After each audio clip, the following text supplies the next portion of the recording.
Baik, selamat pagi teman-teman semua. Pada video kali ini kami akan membahas mengenai materi kurva S dan aliran kas. Kami dari anggota kelompok 4 dengan saya sendiri Imade Dita Arsana, Imakir 131, dan teman saya Iputu Yuda Andika Pratama dengan Imakir 092. Nah, adapun agenda untuk materi kurva S yaitu pertama mengenai pengertian kurva S, kedua fungsi kurva S, ketiga manfaat kurva S dalam dunia konstruksi, yang keempat langkah-langkah pembuatan kurva S. Yang pertama mengenai pengertian kurva S. Nah, menurut Callahan pada tahun 1992, kurva S adalah hasil plot dari bar chart. Kurva S ini bertujuan untuk mempermudah melihat kegiatan-kegiatan yang masuk dalam jangka waktu yang pengamatan progres pelaksanaan proyek. Nah, adapun definisi lain dari kurva S menurut Sueharto pada tahun 1997 dijelaskan, kurva S adalah grafik yang dibuat dengan sumbu vertikal sebagai nilai kumulatif biaya atau penyelesaian kegiatan serta sumbu horizontal sebagai waktu. Nah, visualisasi kurva S ini memberikan informasi mengenai kemajuan proyek dengan membandingkan jadwal rencana. Nah, penyebab membentuk kurva huruf S dalam kurva S dikarenakan kegiatan proyek berlangsung sebagai berikut. Kemajuan pada awalnya bergerak lambat, nah dengan diikuti kegiatan yang bergerak cepat dalam kurun waktu yang lebih lama, dan pada akhirnya kecepatan kemajuan menurun dan berhenti pada titik akhir.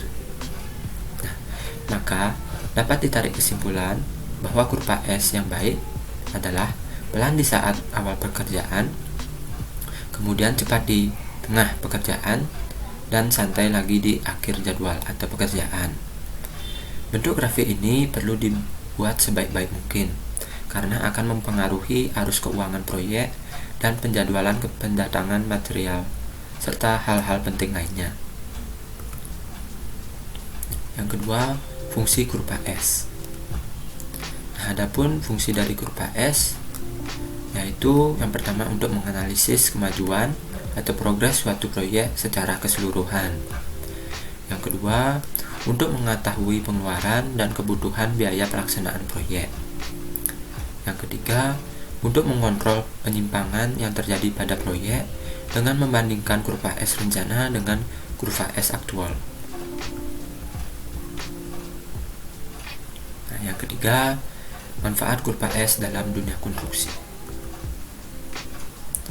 Adapun manfaat kurva S dalam dunia konstruksi yaitu sebagai berikut.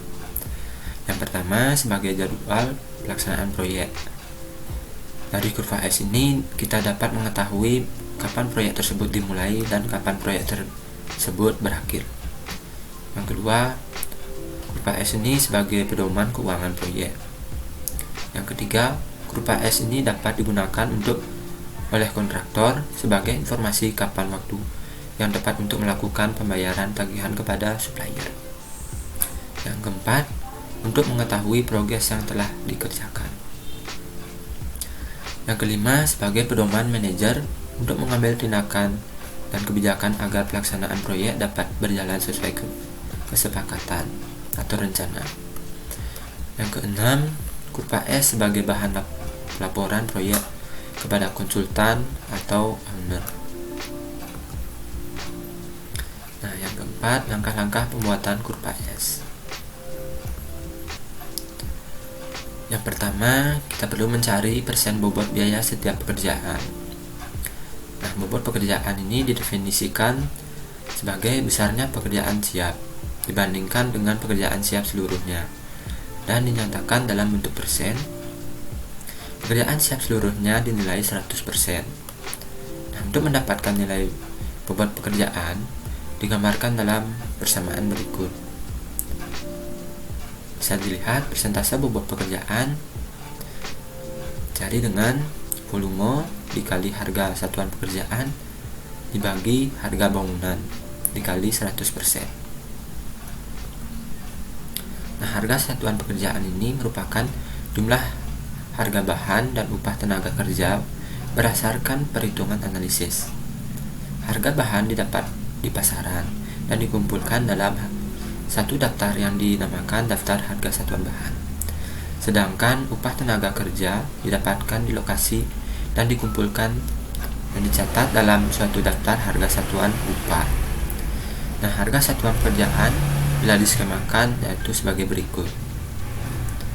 Nah, secara lengkap harga bangunan yaitu adalah total jumlah volume dikalikan harga satuan pekerjaan. Setelah harga bangunan diperoleh, maka didapat hitung persentase bobot pekerjaan per masing-masing pekerjaan. Untuk lebih jelasnya, saya mengambil contoh perhitungan bobot pekerjaan dari pekerjaan pasangan tembok batu bata. Nah, diketahui volume pasangan tembok 20,98 meter persegi dengan harga satuan 57.000 per meter persegi dengan harga total bangunannya 19.855.000 sekian. Katanya persentase bobot pekerjaan tembok 1:4. Nah, penyelesaiannya seperti rumus yang sudah saya jelaskan tadi, persentase bobot pekerjaan itu didapat dengan cara volumenya dikali harga satuan pekerjaan per harga bangunan total dikalikan 100%. Maka didapat hasilnya yaitu 6%.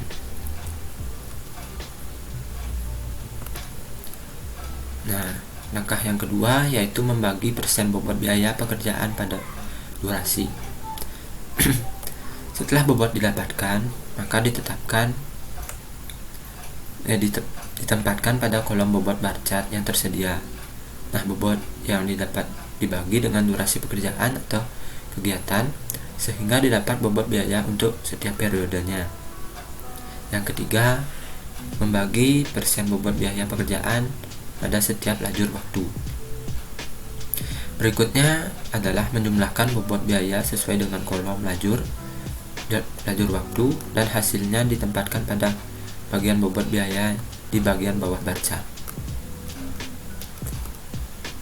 Langkah yang keempat, membuat kumulatif dari persen bobot biaya pekerjaan pada lajur dan persen kumulatif bobot biaya. Nah, bobot biaya dikumulatifkan untuk setiap periode.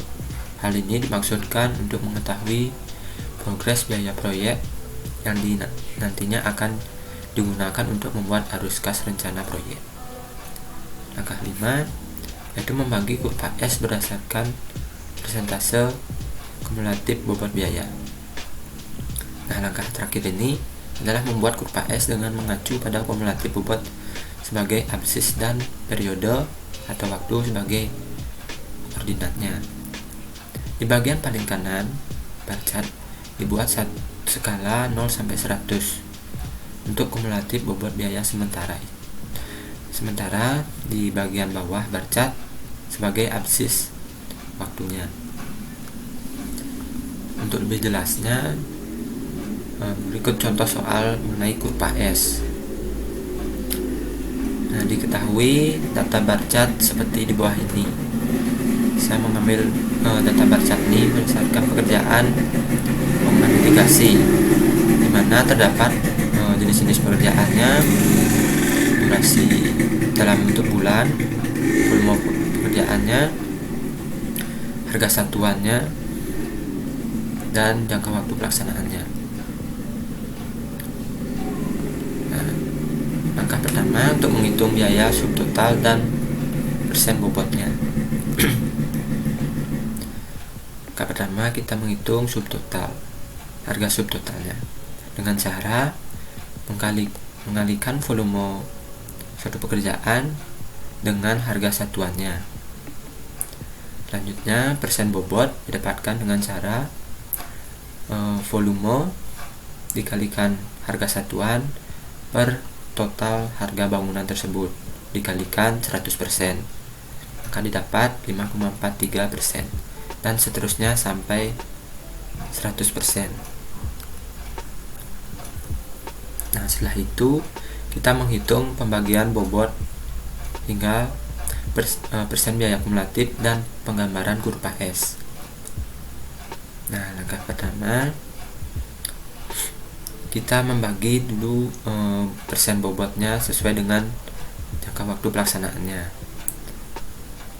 Sebagai contoh, pada pekerjaan galian tanah, persen bobotnya yaitu 5,43 dibagi durasinya yaitu 3 bulan, maka didapat 1,81 per bulannya.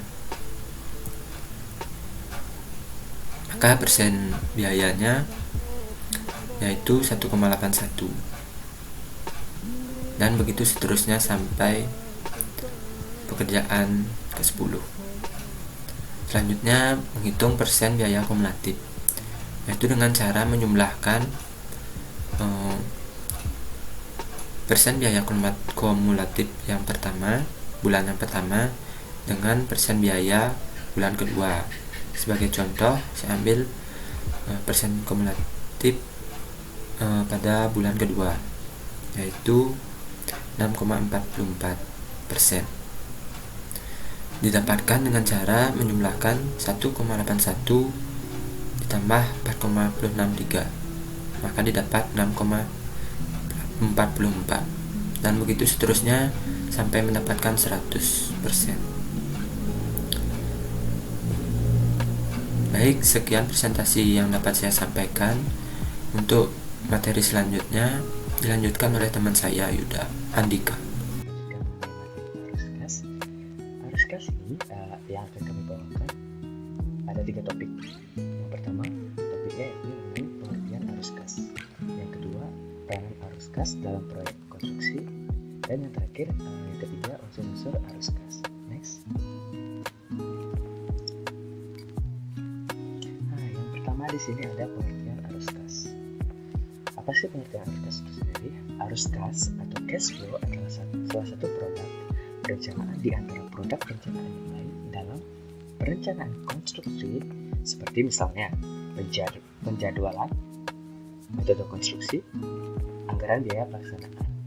Itu menurut dari Asyanto tahun 2005. Jadi arus kas akan menjelaskan keluar masuknya uang selama pelaksanaan proyek konstruksi dan juga sebagai alat memperkirakan kondisi keuangan pada masa mendatang. Jadi arus uang yang masuk dan keluar menandakan adanya suatu kegiatan yang harus diupayakan keseimbangannya. Bila salah satu berhenti, maka kegiatan proyek juga akan berhenti, atau bisa saja berhenti sementara, baik disengaja ataupun tidak disengaja, selagi masih pada batas kemampuan pihak yang terlibat dalam pelaksanaan proyek konstruksi. Misalnya, kita bisa mencontoh tertundanya uang masuk apabila masih dapat diatasi, maka tidak akan mengganggu jalannya kegiatan. Next. Topik yang kedua, ada peranan arus kas dalam proyek konstruksi. Menurut Serhat Malik, peranan arus kas dalam proyek konstruksi adalah sebagai berikut. Yang pertama, arus kas menggambarkan jumlah uang yang akan dibutuhkan selama pelaksanaan proyek sebagai fungsi dari waktu dan akan memberi peringatan sebelum terjadinya masalah.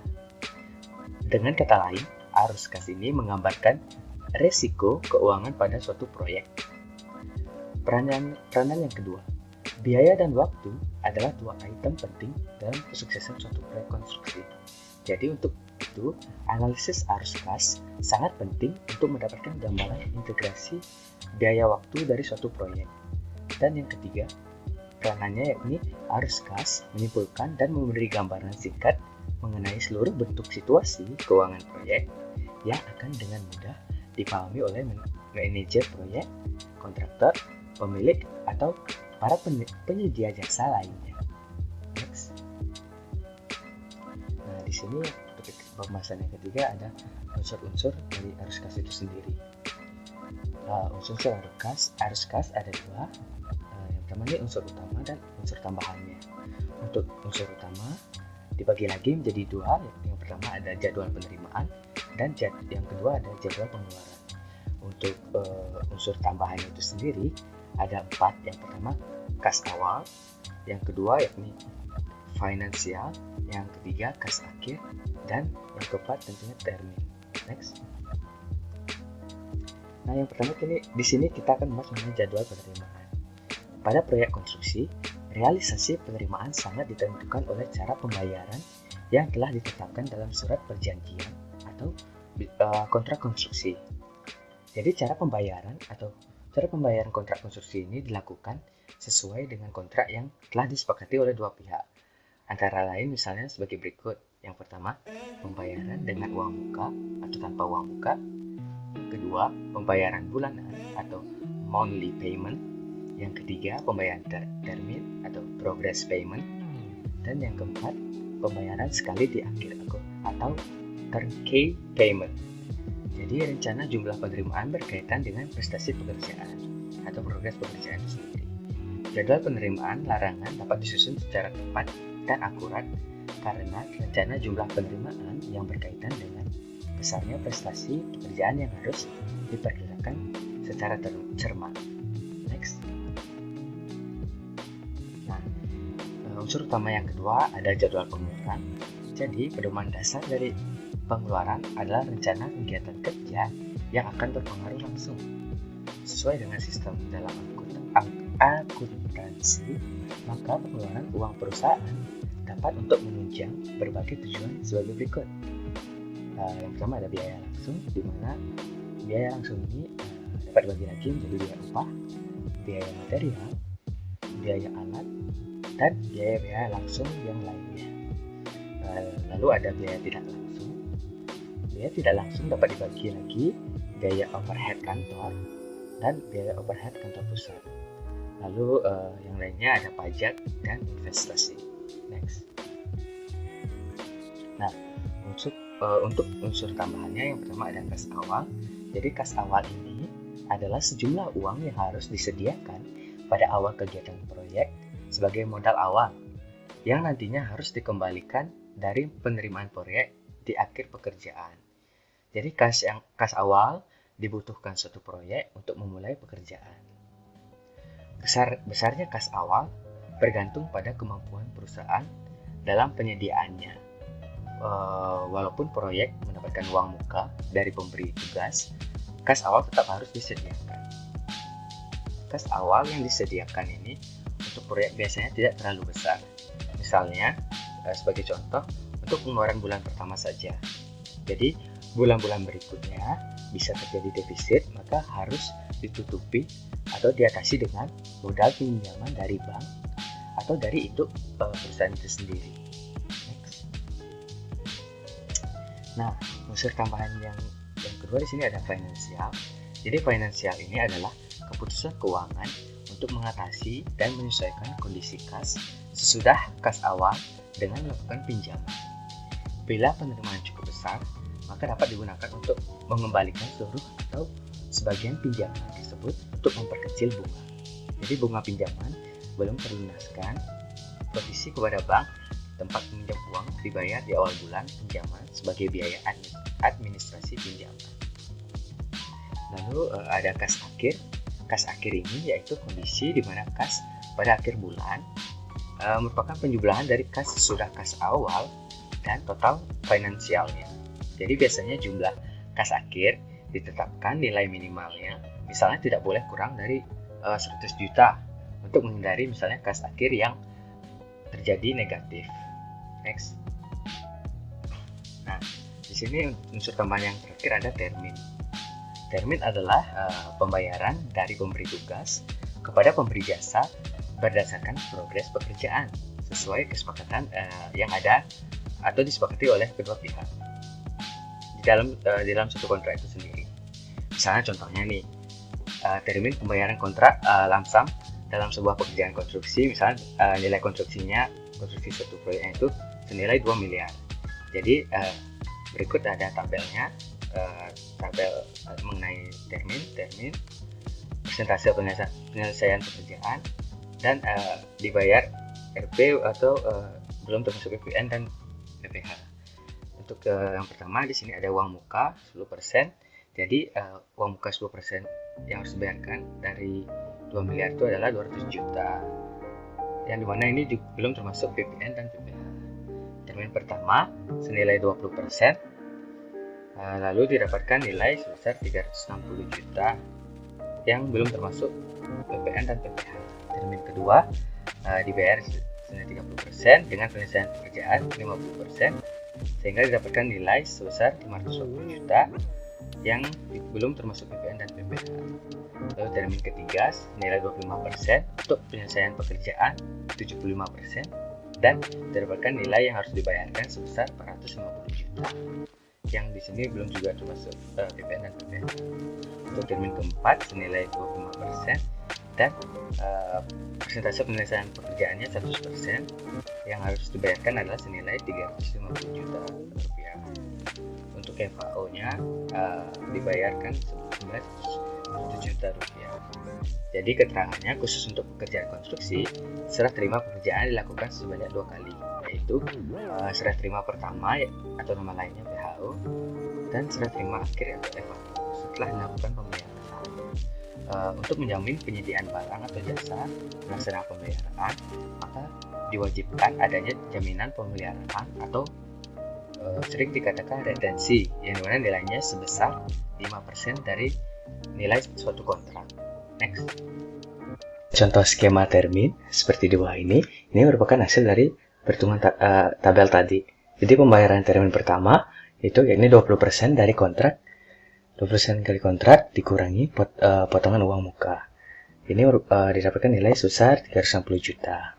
Yang termin kedua, 30% dikali kontrak dikurangi potongan uang muka, didapatkan nilai sebesar 540 juta. Untuk pembayaran termin ketiga, dapat didapatkan dari rumus 25% dikali kontrak dikurangi potongan uang muka.